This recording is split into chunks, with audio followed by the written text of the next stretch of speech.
Hey everyone, welcome in to another daily editorial here on the KE Report. In this daily editorial, we are getting an update from Kuya Silver, traded on the CSE under the symbol KUYA, also on the OTCQB under the symbol KUYAF.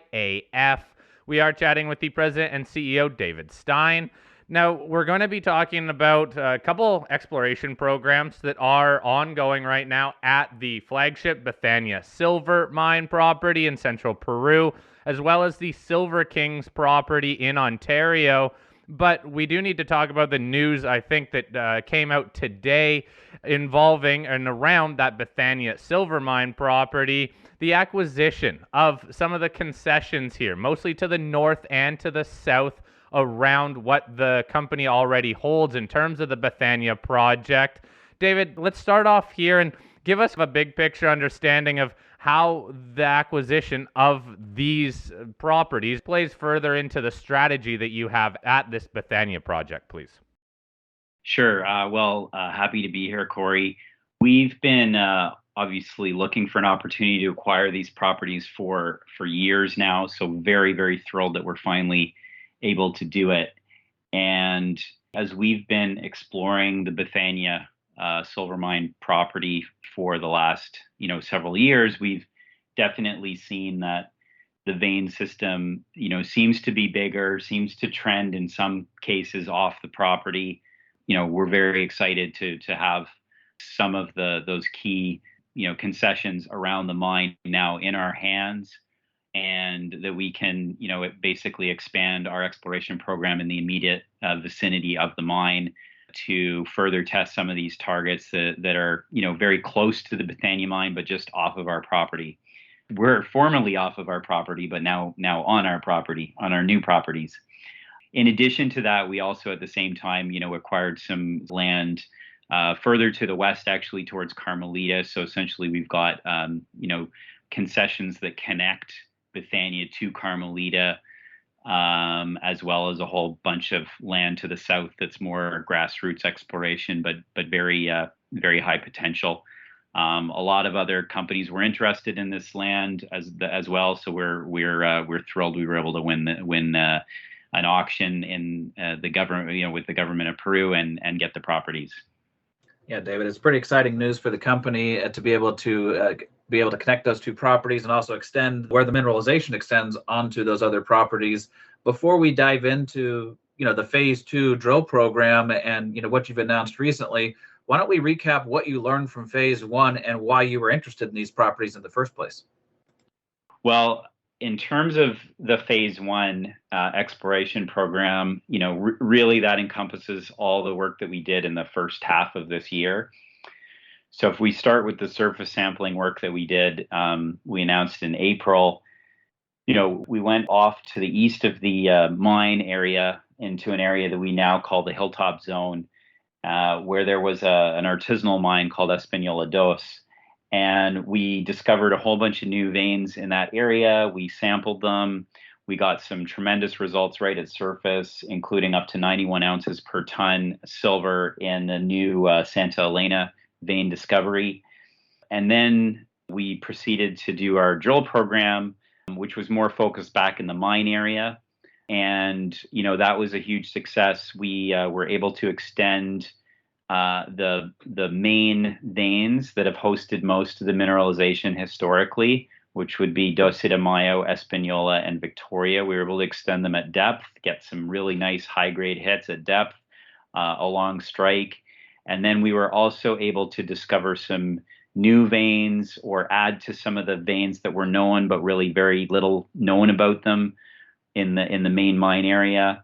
So we took the vein, essentially endowment, I guess, from 6 veins that were known in a previous historical resource to somewhere around 20.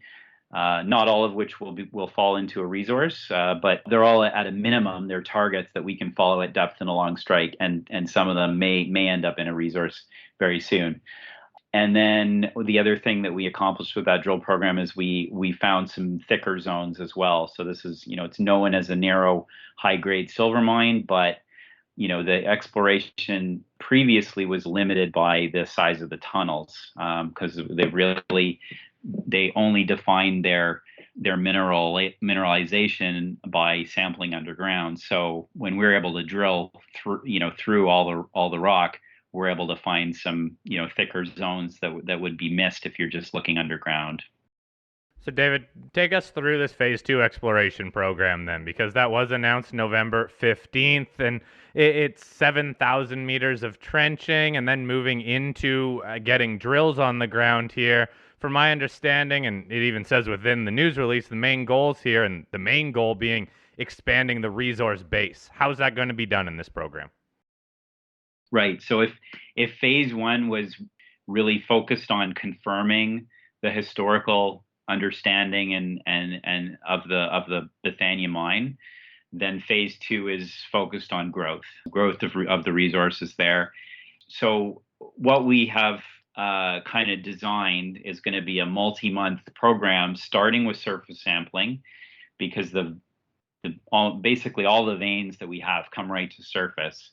So we figure that we can learn a lot, especially in terms of some of the new targets, by doing a more detailed surface sampling program, figuring out the orientations of those veins, the widths of them, where the higher grade zones are, because as you know, these high grade silver veins, they can pinch and swell, they can go high grade, not so high grade. And so even though they seem simple, they're actually can be a little more complicated when you look at them in detail. So the surface sampling can really help us to determine where the sweet spots are, and then we'll focus the drill program on those sweet spots. Obviously, like Santa Elena, where we're getting the Santa Elena vein, where we're getting 90 ounces per ton silver, that will be a sweet spot, and we'll focus on following that at depth. But I expect that as we do more trenching, we'll find more of those zones.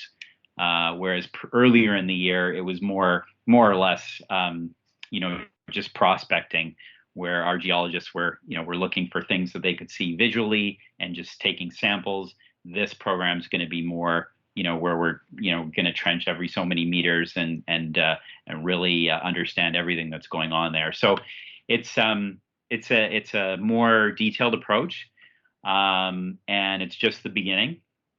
And as I said, once we complete that, we'll design the drill program around basically building, resources in the Hilltop Zone area and also in the main Bethania mine area. We do plan to drill at depth and continue drilling, those veins that I mentioned earlier that have produced most of the, the production historically. They're still open at depth, and could go hundreds of meters deeper. So we'll start drilling those as well.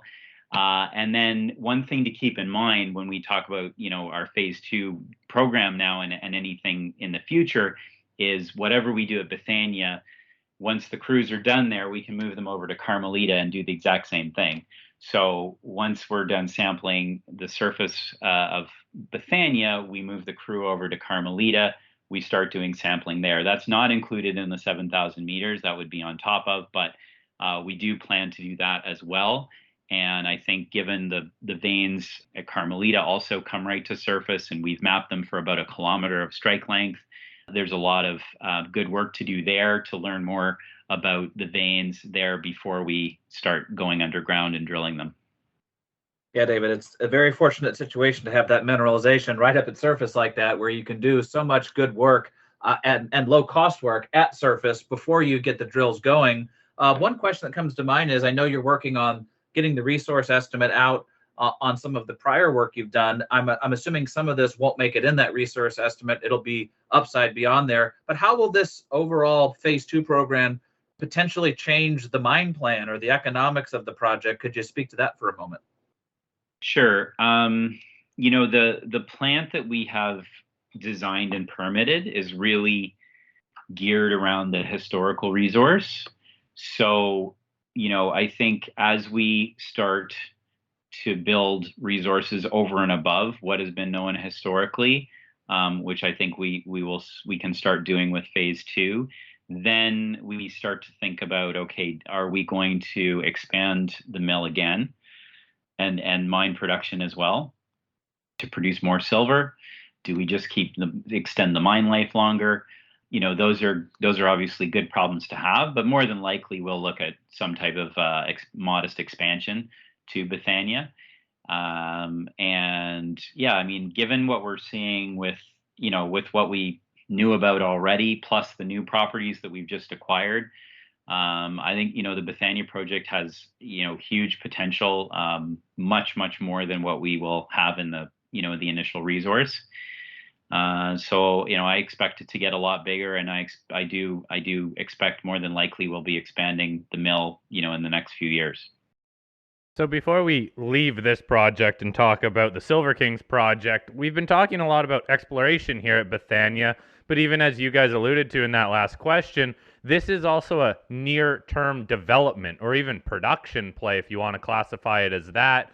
How are you balancing that out then, David? What do you want investors to view this project as you are ongoing with exploration, but you do have that ability to start up mining fairly quickly?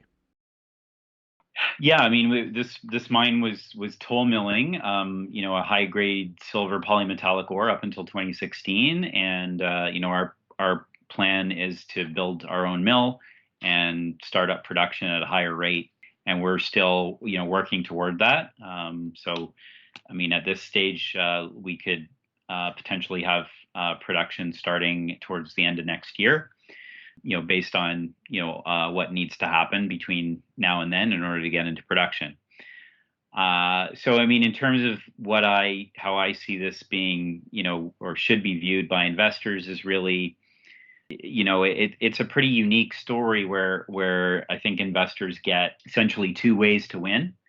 They should win when we develop the Bethania mine, and as we get it closer to production and de-risk it, and sort of run through all the various milestones between now and first pour, first production, the company should get more and more valuable as we get closer and closer to production.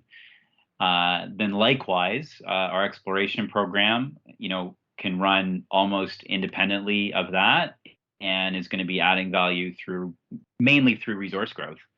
We've got a lot of targets that we can, we think we can turn into resources with further work, sampling at surface and then followed by drilling. So, and then beyond that, we've also just got the mine area itself, which is open along strike and at depth. So we've got some low hanging fruit there to drill and grow resources.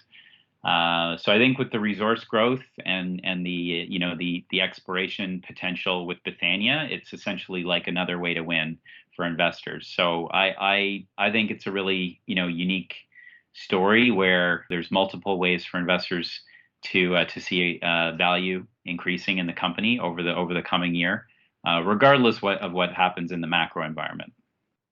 Well, David, just one more question on this methodology before we move on to the other project. You have some of those new areas like the Hilltop Zone, where you've got that Samantha vein, the Daniela vein, the Mercedes vein, the Espanola workings. Would that be like a satellite of the main mining area that would support that mill? And then how would Carmelita figure into that as well? Would it be more of like a hub and spoke methodology where you have multiple areas feeding the beast? How do you envision that kind of all pulling together?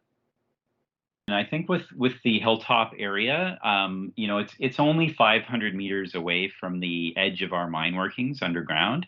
So and that the area, the 500 meters or so, maybe it's a little less than that, in between is still unexplored. So we think as we explore, the Bethania mine to the east and moving the Hilltop Zone to the west, they're basically going to become the same thing.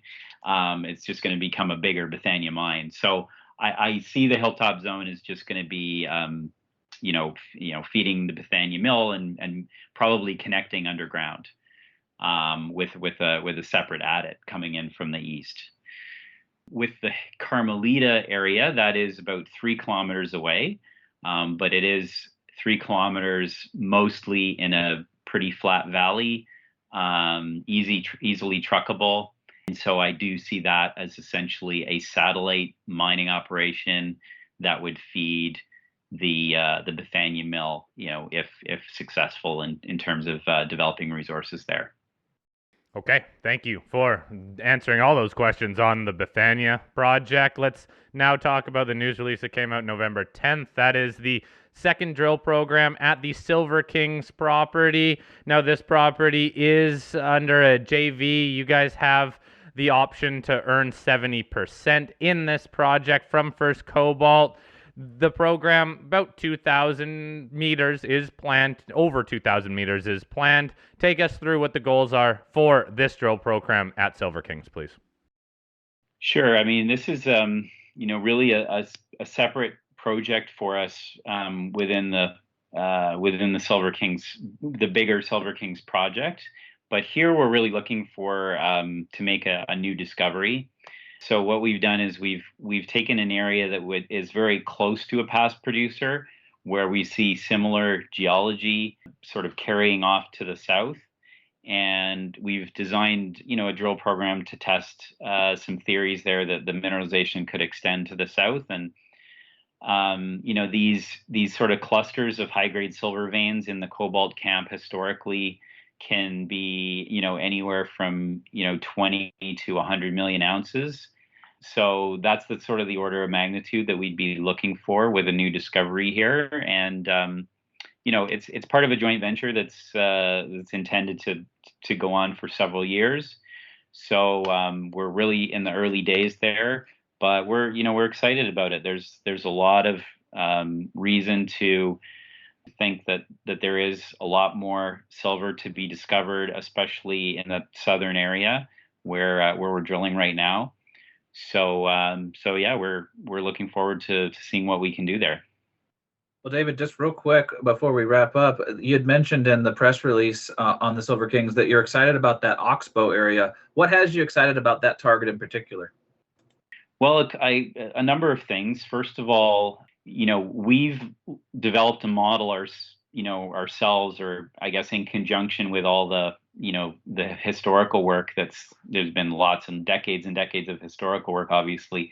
But what we're putting together, our team, is that you really want not only the right geological host rock, but you also want structures in there. And so we see a really tight folding in that area, which is a good sign. We see the right rock types that host the world-class silver deposits further to the north, closer to the town of Cobalt. We see some fault structures that seem to carry on from the Silver Center area, which is immediately to the north, which produced more than 20 million ounces, back in the day. All right, David, we're going to wrap it up here. If anybody has any follow-up questions, please email us, either fleck@kereport.com or shad@kereport.com. 2 exploration programs ongoing, plus the new acquisition of that land around the Bethania property. There's a lot going on with Kuya Silver, so David will be having you back on as more news is released on these exploration programs. So, David, thank you for your time. Appreciate the update, and keep us up to date on future news. Will do. Thanks, Corey.